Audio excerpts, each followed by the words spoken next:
Hello there, Star Wars fans, and welcome to a RebelScum.com video. Today on Rebel Scum, we are talking about the toys of Star Wars Legacy.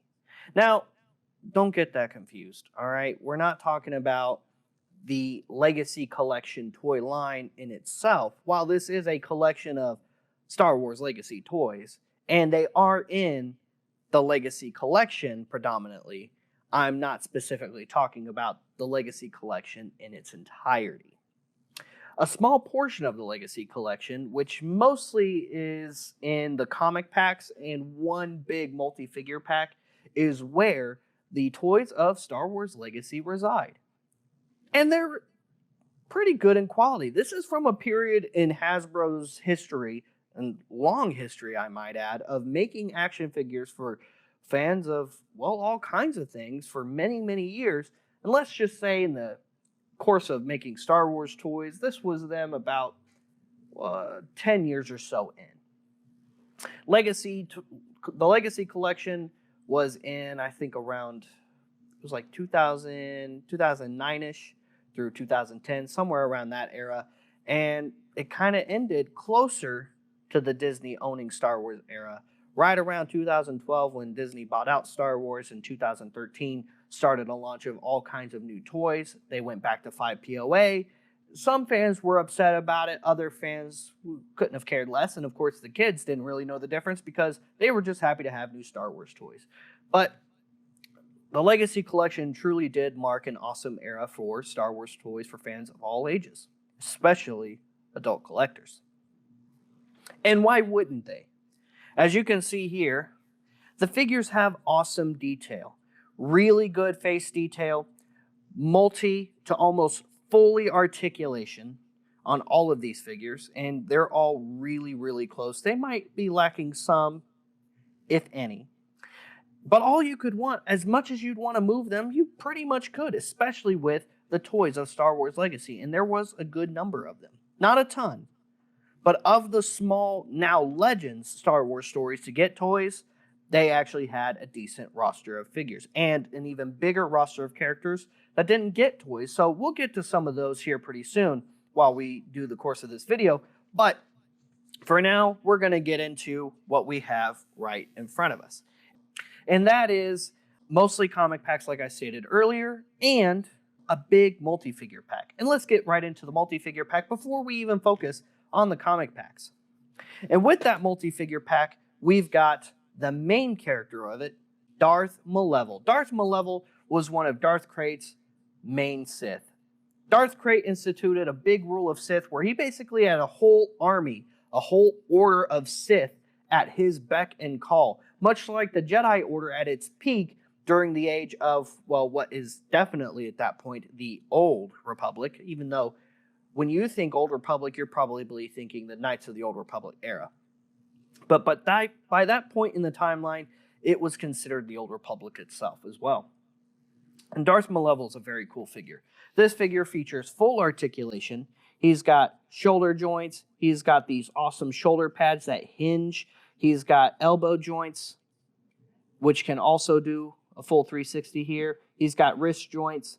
His head is on a ball joint, so he's got that full wiggling there.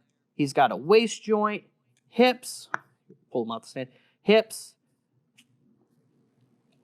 a upper knee joint, and an ankle joint as well. He is a really awesome figure, and of course, as something I really like with figures, he's got cloth goods. I really love cloth goods in a figure. And in the Legacy Collection, especially with the Legacy era, Hasbro was doing cloth goods quite a bit. Now, he also did come packed with other figures. Like I said, this was the largest pack of the Legacy toy line for Star Wars Legacy, and he came packaged with a handful of stormtroopers that were called the Joker Squad. The Joker Squad was an awesome battalion of clones from Star Wars Legacy, the comic, that Darth Malevel was given command of. Kind of think of this command much like the Pong Krell story arc of the Clone Wars series, where Krell was just using them as cannon fodder. He didn't care about them whatsoever, and he was even willing to kill them himself if they didn't step in line. Now, much like in the comic series, he does have his signature red lightsaber here, as well as a whip that he used in the comic, which is very cool. Now, rather than having that energy effect, it's just a piece of string here, but it still looks really awesome, and this is still a very cool figure. And what's also awesome about this is Darth Malevolent here is the only Quarren to have an action figure who's force sensitive. Now, we haven't really seen a whole lot of force sensitive Quarren around in Star Wars. In fact, Darth Malevolent is really the only one that comes to mind for me at the moment. But it's really cool to see a force sensitive Quarren, let alone a Sith with bright red skin and Sith tattoos. Now, he's not the only one in this line to get red skin and Sith tattoos. That's also the pack mate to Cade Skywalker right here, who we'll go over in another video here on Rebel Scum.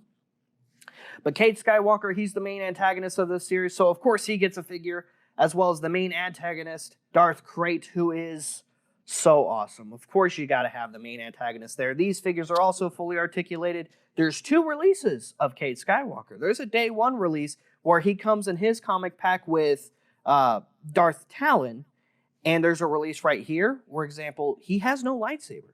And then there's a secondary release where that same packaging does come with him in a green lightsaber, and it's very cool. But as far as other weapon accessories, he has his signature shotgun-looking blaster, which does go in his holster. That was also a period of time where we got some awesome molded holsters there for these figures. And his blaster does go in there. He's got this awesome soft plastic trench coat. They did a great job getting the detailing on his chest plate there, which almost kind of looks like Mandalorian armor. And then when you look over at Darth Krayt, he's got a removable helmet. He's got 2 lightsabers. One of them does plug onto his back there. He's supposed to have 2 pauldrons. Now, the loose figure in front of me is missing one, but he comes packaged with one of the Imperial Knights, sigil there. There are 2 other Imperial Knights that got released, the 2 more prominent ones, which is Antares Draco and Ganner Krieg. Those 2 Imperial Knights come in a comic pack together, which is fine because they're like the 2 buddy cop Imperial Knights of the comic who are getting into trouble, but of course trying to do the right thing.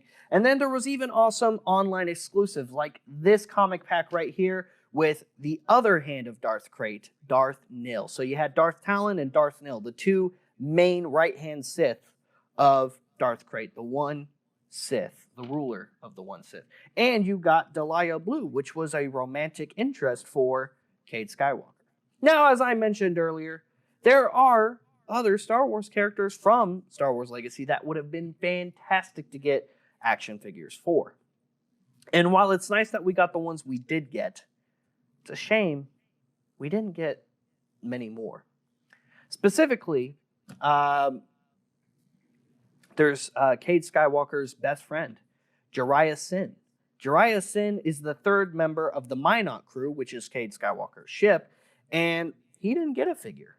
They were a trio, the 3 of them, getting into trouble, collecting bounties. They were bounty hunters. They were even capturing Jedi for that brief period of time where Cade was a bounty hunter. And we'll get into that whenever we do that other video, and make sure you stay tuned for it. The Minot would have been a great vehicle to get. We didn't get any vehicle toys either for Star Wars Legacy, which is kind of a shame because the Minot would have, I think, been at the forefront of that, just like you would want the Falcon with your original trilogy characters, or you would want Anakin's Starfighter or Obi-Wan's Starfighter for the prequels, or you would want, well, the Falcon again for the sequel trilogy characters. You would want the Minot to put your Cade Skywalker in, your Jariah Sin, your Delia Blue. Well, of course, if there was a Jariah Sin figure. Another vehicle that would have been really cool to get is the Eyeball TIE Fighter, also known as the TIE Predator.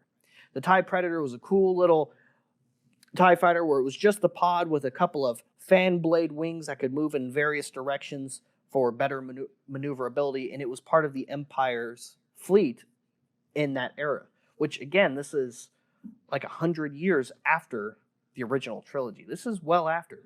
Cade Skywalker is the great-great-grandson of Luke Skywalker, which, that's a pretty awesome lineage there. Other awesome figures to get would have been Rav the pirate, who takes Cade Skywalker in when he goes into exile and ends up becoming a pirate / bounty hunter eventually. Rav is the same race as Jedi Master Kit Fisto. Cole Skywalker, Cade's father, would have been an awesome figure to get at some point. Although while he does die pretty early on in the Legacy storyline, he would have been really great. Another one of the prominent Sith Lords of Darth Krayt's order, Darth Warlock, who is the same race as Mas Amedda, one of Darth Sidious's right-hand guys. Although not a Sith, Mas Amedda's a cool character, and his race looks awesome. And a Darth Warlock would have been great. I don't think it would have been too difficult for Hasbro to accomplish. They could have just taken the Episode 3 Mas Amedda mold, gave it some paint alterations, and put a lightsaber in his hand, and I think it would have been pretty passable. Marassia Fel. Marassia Fel is the current main Fel character. She's the daughter of Rowan Fel, who is the current emperor of the Galactic Empire of that time. Well, the side fighting the side Darth Krayt tried to take over. Marassia Fel would have been a really cool figure. And then, of course, I already said his name, Rowan Fel would have also been a very cool character, the emperor of the trying to be good empire. Rowan Fel is the descendant of, well, the Fel dynasty empire that was established when Jaina Solo and Jagged Fel got together and established a new, more benevolent empire. And it was actually a pretty awesome rule, to be honest. So, a lot of cool figures that we didn't get. It would have been awesome if we did get them, but that is how it is.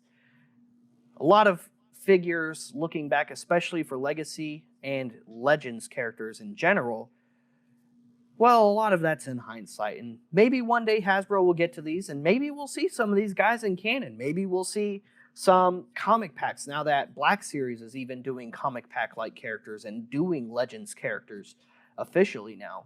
It would be cool to maybe see a 6-inch scale Cade Skywalker or a 6-inch scale Darth Krayt, especially Darth Krayt. And of course, we're going to cover Darth Krayt and some future Rebel Scum content as well, so stay tuned for that. And if you want to know more about Darth Krayt, well, why don't you read the character profile article that we have here on rebelscum.com, because it's pretty awesome too if you want to know more. All right, guys, that's it for today. So thank you so much for tuning in. Make sure you smash that like button, force push that like button if you have to. And if you have that ability, well, good for you. And make sure you subscribe. Please subscribe. It always helps out because you don't want to miss any of this content. It's a lot of fun to do, and I hope it's a lot of fun for you guys to watch. Stay tuned for more. We'll see you guys later. We'll see you another time. And may the Force be with all of you, you rebel scum.